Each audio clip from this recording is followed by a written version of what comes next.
बनाने का संकल्प लेकर ये प्रयास शुरू किया था। शेखपुरा जहाँ हम रहते हैं, पहले रहते थे, अभी कहीं रहते हैं, वहाँ पर कमरे में कोई 20-25 महिलाएं, 2-3 बैठकें उनकी हुई और हम लोगों ने कहा कि हम लोगों को कोई महिला प्रकोष्ठ नहीं बनाना है, जन सुराज में कोई महिला प्रकोष्ठ नहीं बनाना है, रैली में बस भर के महिला को लाकर स्टेज के सामने बैठाना नहीं है, हम लोग को महिला नेत्री बनानी है। वो महिलाएं जो नेतृत्व करना चाहती हैं और उसका पहला पैरामीटर ये किया कि कम से कम 40 महिलाएं जरूर चुनाव जीतकर विधानसभा में पहुंचे। ये आज तक 75 साल के इतिहास में किसी दल ने 40 लोगों को, 40 महिलाओं को चुनाव लड़ने का अवसर बिहार में नहीं दिया। महिलाओं ने ये भी कहा,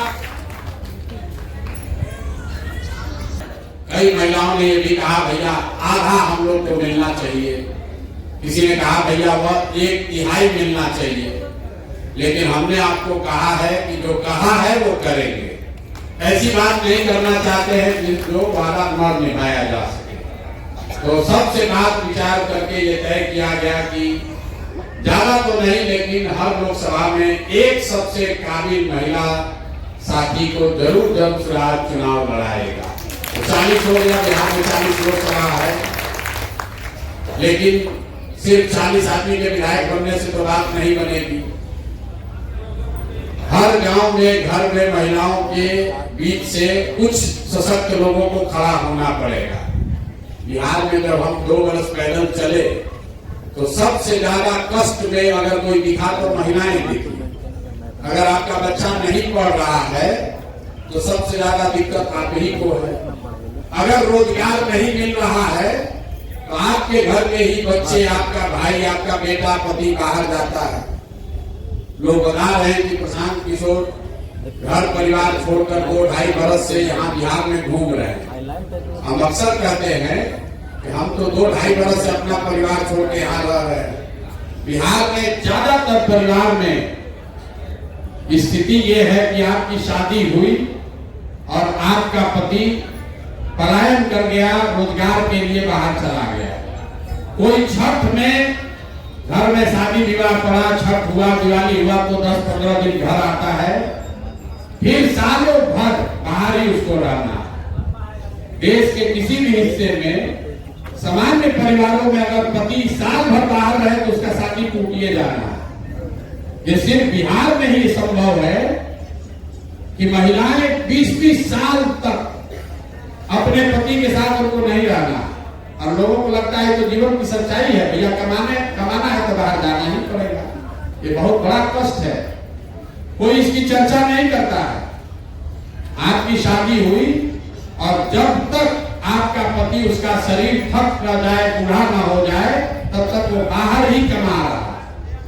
आपका बच्चा जो जवान है उसको पढ़ने के लिए बाहर ही जाना है। अगर आपके बाबूजी बूढ़े हो गए तो उनको दवा के लिए बाहर ही जाना है। जो पलायन का दंश है ये सबसे बड़ा दंश है। कुछ लोग यहाँ को कुछ पैसे वाले लोग बैठे, उनको लगता है कि तो सब गरीब आदमी मजदूर सब जाता है। ऐसी बात नहीं। जो गरीब है उसके घर का पति, उसका बेटा जा रहा है मजदूरी करने। जो थोड़ा बहुत पैसे वाले लोग हैं उनका बच्चा, उनका पति जा रहा है नौकरी करने। लेकिन जा रहा है सबको। गांव में शायद ही कोई ऐसा आपको गांव मिला है जहां पर जवान लड़के आपको रोड पर मिलेंगे। अगर 100 लड़का गांव में है तो 10 से 15-20 को बचा है। चाहे वो पढ़ाई के लिए गया हो, रोजी रोजगार के लिए गया हो, दवाई के लिए गया हो, सबका लड़का बाहर जा रहा है। इसलिए जरूरत है महिलाओं को जागृत होने के लिए, खड़ा होने की। अगर बिहार में स्थिति परिवर्तन होगी तो सबसे बड़ा फायदा बिहार के महिलाओं को होगा, क्योंकि आप ही यहाँ रहते हैं। आपका पति तो फिर भी मान लीजिए कितना भी कष्ट है, बॉम्बे घूम कर आ रहा है, आपका पूरा जीवन यहीं पर बीत रहा है। यहाँ अगर बिजली नहीं थी तो आप ही को ढिमरी और ललटेन में रहना पड़ता था। बिजली आई तो सबसे बड़ा फायदा महिलाओं को हुआ। आपके घर में भी तो बिजली जल रही है, इसलिए व्यवस्था अगर सुधरेगा तो सबसे बड़ा उसमें आपकी सबसे बड़ी हिस्सेदारी है। आज एक समूह में आप यहाँ आए हैं, क्यों आए हैं? कि बहुत सारी महिलाओं ने कहा भैया हम लोग राजनीति तो करना चाहते हैं, समाज में निकलना चाहते हैं, लेकिन परिवार का वैसा सपोर्ट नहीं है।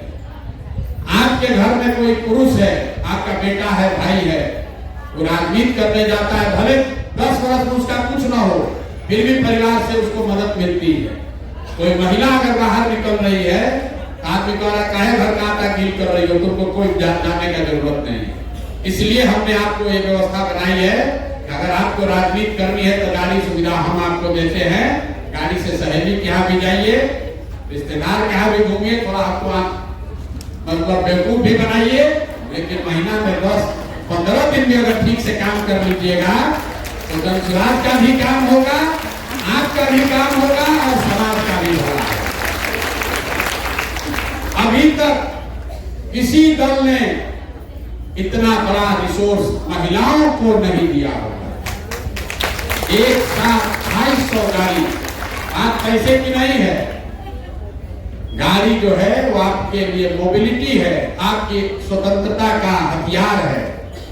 घर में आप 4 घंटा अगर आपको गाड़ी मिली है, कोई घर से पूछने की जरूरत नहीं है कि काहे जा रहे हैं, 4 महीना बैठ कर आप जा सकती हैं। इसलिए 1000 महिलाओं को ये सुविधा हम लोग दे रहे हैं। 4-4 का समूह बनाइए, गाड़ी पर बैठिए और अपने समाज का नेतृत्व खुद कीजिए। 50% सीट यहाँ रिजर्व है पंचायती त्रिस्तरीय व्यवस्था में। 10 में 1-2 मुखिया ही ऐसी है, आप करते भैया हमारा पति नहीं करता, हम करते हैं। 10 में 8 आदमी उसका बेटा और उसका पति ही कर रहा है। जितना नया लड़का है कहता है 2 बार से मुखिया है, उससे तुम्हारा तो उम्र नहीं, हम तो 33 साल के हो, 27 साल का माई है, चलाते तो हम ही नहीं दिया। ये स्थिति बदलना चाहिए और आपको साधन मिले, व्यवस्था मिले, सहयोग मिले। अगर आपके पीछे लोग खड़े हो, हाथ पकड़ लें, आप में से बहुत सारे ऐसे काबिल लोग हैं जो खुद से लड़कर आगे बढ़ सकते हैं। आपको किसी प्रकार की जरूरत नहीं है। आप इस व्यवस्था का लाभ उठाइए। चुनाव में कौन जीतेगा कौन हारेगा भाड़ में जाएगा। जनसुराज जीते हारे उससे प्रशांत किशोर के जीवन पर कोई फर्क नहीं पड़ने वाला। हम एमएलए बनकर रुपया नहीं हमको कमाना, हमको ठेकेदारी नहीं करना है। सरस्वती का आशीर्वाद है, ऊपर वाले की कृपा है, माँ बाप का आशीर्वाद है, जीवन में किसी चीज की कमी नहीं है। लेकिन ये मौका आपके हाथ में है, इसका सदुपयोग कीजिए। गाड़ी एक पहली शुरुआत है। अगर आपकी क्षमता होगी तो कल जब आप मुखिया का चुनाव लड़ोगे तो अपने खर्चा पर आपको चुनाव लड़ाएंगे, आपको किसी के इस्तेमाल के हाथ नहीं जाएगा।